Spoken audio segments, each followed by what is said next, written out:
Ay, Robert, pasagot naman ito, oh. Ano ba yan? Oh, haba. Ano klaseng question kaya ito? Tingnan nga natin. A tailor is designing outfits for a fashion show. He has 5 unique pairs of pants, 7 distinct shirts, and 3 different styles of ties. This is a hint that this is about counting techniques.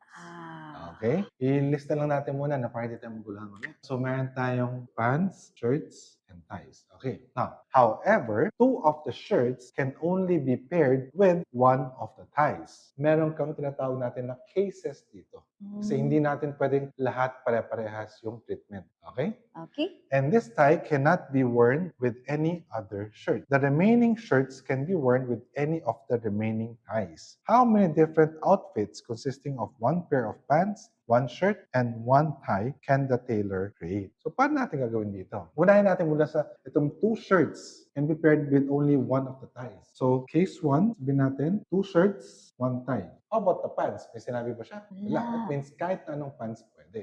So, ilang pwedeng combination ng pants yan? 5 pairs, right? So, ito yung case 1 mo. Now, case 2 mo, yung remaining. Sa remaining, ilang shirts pang meron? 7 total minus 2, magiging 5 shirts pa remaining. And itong 5 shirts na ito, pwede siyang makombine with how many ties dito? 3 minus 1 ay 2. 2. Yung pants, kahit na alin.